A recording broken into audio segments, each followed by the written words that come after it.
Nabenta na ang Boston Celtics pero sumakit ang ulo ng bagong may-ari. Rason kung bakit talaga ibinenta at Warriors nakasurvive sa Raptors. Prayer for Stephen Curry. Nagtrending ang behind the back pass. Ngunit bago ang lahat, kung gusto nyo ng matibay na basketball shoes, New Luka 3. Mabibili lamang sa halagang $2,899. Si Wyc Grousbeck at ang kanyang grupo ay sumang-ayon na ibenta ang Boston Celtics sa isang pangkat na pinangungunahan ng isang tubong lugar, ang venture capitalist na si Bill Chisholm, sa isang record-setting na valuation na $6.1 billion ayon kay Shams Charania ng ESPN. Agad na napunta si Chisholm sa isang alanganing sitwasyon. Sa isang banda, ang Celtics ay ang kasalukuyang kampiyon ng NBA. Pinangunahan nina Jason Tatum at Jaylen Brown na sungkit nila ang kanilang ika-18 kampyonato noong nakaraang season na isang record, at ang kanilang depensa sa titulo ngayong regular season ay kasing impressive ng anumang matandaan sa mga nakaraang taon. May malaking posibilidad na muli silang magkampiyon ngayong season. Ngayon, hawak na ni Chisholm ang pinakamatagumpay na prangkisa sa kasaysayan ng liga at may tsansa pa siyang palawakin ang kalamangan nito pagsapit ng Hunyo. Sa kabilang banda, isang napakalaking tax bill ang kailangang bayaran sa susunod na season. Ito ang dahilan kung bakit binuksan ng pangkat ni Grousbeck at Steven Pagliuca ang pagbid para sa team. Dahil ayon kay Bobby Marks ng ESPN, ang payroll at mga tax penalty ay maaaring umabot sa halos $500 million for the 2025-26 season. Isa pang record. Ganito ang nagiging epekto kapag lahat ng miyembro ng starting lineup ay may sahod na higit sa 1 milyon, na higit sa $28 million sa susunod na season. Nitong nakaraang summer, pumirma si Tatum sa pinakamalaking kontrata sa kasaysayan ng NBA. Mas malaki pa kaysa sa deal na pinirmahan ni Brown noong 2023. Sina Jrue Holiday, Kristaps Porzingis at Derek White ay pawang nag-extend sa kanilang kontrata mula nang sumali sa Boston. Isang lantad na lihim na posibleng ipasok sa trade block si Holiday sa pagtatapos ng season.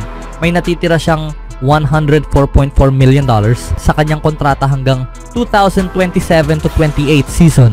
Kung maibebenta ang kanyang kontrata, makakatipid ng malaki ang Boston sa luxury tax na maaaring sapat upang gawing profitable ang team para kay Chisholm sa susunod na season.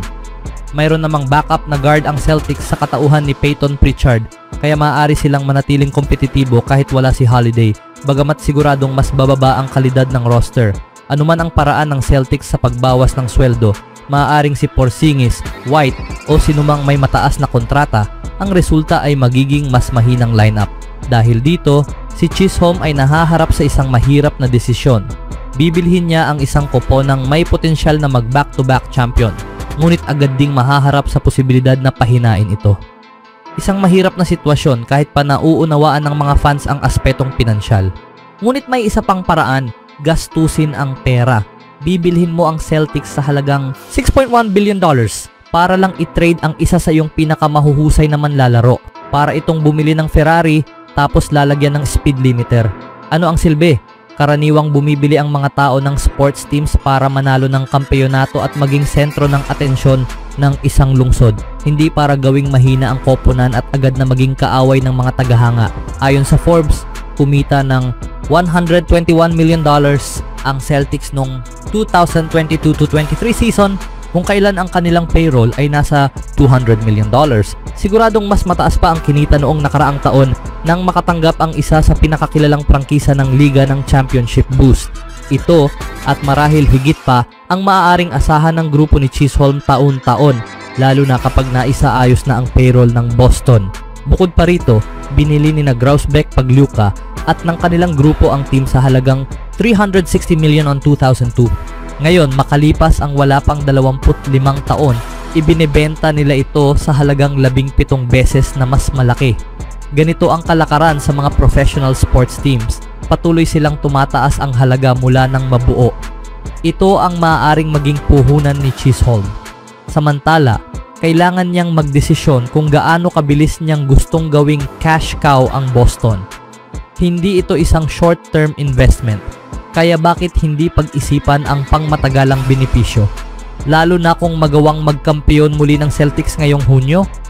Kung mabigo ang Boston na manalo ngayong taon, may natural na dahilan ang bagong may-ari upang baguhin ang roster. Anong masasabi nyo dito mga kaibigan? Ngayon ay pag-usapan naman natin ang laban sa pagitan ng Golden State at ng Toronto Raptors. Sa panimula ng laban, mainit ang scoring ng Warriors. Si Draymond Green agad ang unang nakapuntos. Basket ang isang tres mula sa pass ni Butler. At nasundan pa ito sa isang tres ulit ni Podziemski mula naman sa pass ni Green. Speaking of Draymond, naghahanap ng teammate, nakakita ng butas para umatake sa paint na nagtapos sa isang dunk. Wala nang 9 na minuto sa unang quarter mga kaibigan, Podziemski nag-improve na sa tres. Basket para sa Warriors. Sa pagbabalik mula sa timeout, Curry gumagalaw na sa laro, magandang nahanap si Draymond sa ilalim, basket ang reverse layup. Quinten post, kakapasok lang, nagrehistro agad, back-to-back tres mga kaibigan. Ang huli ay nagmula sa pass ni Hield. 3 minuto ang natira sa quarter. Si Steph Curry naman ang nagpakitang gilas sa labas ng arc. Wala nang 1 minuto sa unang quarter. Brandon, napahanga si Curry. Nag-shoot sa malayo. Basket. Sa ikalawang quarter, si Podziemski ulit ang mainit sa scoring mga kaibigan. Binabasag lang nito ang depensa ng Raptors sa paint. Wala nang 10 minuto sa quarter. Si Draymond ulit ang nagparamdam sa tres bago iniwan ng mga kalaban si Butler sa labas ng arc. Butler gustong subukan ang depensa ng Raptors. Nakita si Draymond, basket ang tres at hindi makapaniwala ang coach ng Toronto.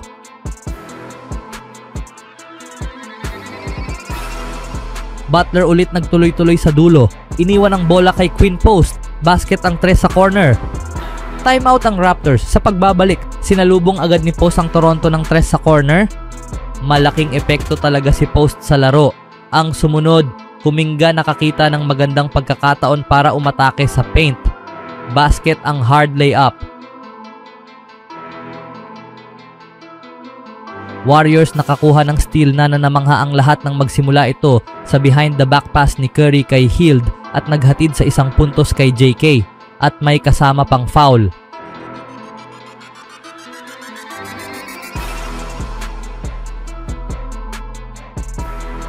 Wala nang 2.5 minuto sa quarter. Veterans connection. Magandang nahanap ni Green si Curry sa ilalim bago sa wakas pumasok ang tres ni Kuminga sa corner. Sa ikatlong quarter, Butler ulit nahanap si Steph na wide open sa tres. Basket para sa greatest shooter of all time. Wala nang 6.5 minuto sa third. Magandang nahanap ni Green si Curry sa ilalim na naghatid sa isang basket layup at may kasama pang foul. Buddy Hield magandang nakitang nag-cut si Curry sa gitna. Basket ang layup at naghahanap ng foul. Curry ulit mga kaibigan.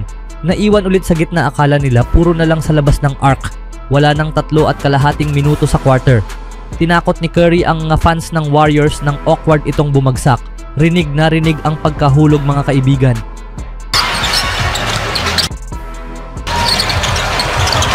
Sa pagkawala ni Curry, Butler naging agresibo sa opensa. Basket ang atake sa paint. Butler gustong basagin ang depensa ng Raptors. Nahanap si Post. Basket ang tres. Wala nang 0.5 minuto mga kaibigan sa third. Gumawa ng step back tres si Hield na nagdala sa Warriors ng 1 puntos na kalamangan. Sa last quarter, magandang nag-cut si Moody sa ilalim. Buti na lang nilinis ni Looney. Ang sumunod, Kuminga gustong subukan ang depensa ng Raptors. Basket ang hard jumper, dahilan para tumawag ng timeout ang Raptors. Segundo na lang ang natira, iniligtas ni Butler ang team sa pamamagitan ng block na ito. At sa huli panalo pa rin ang Warriors.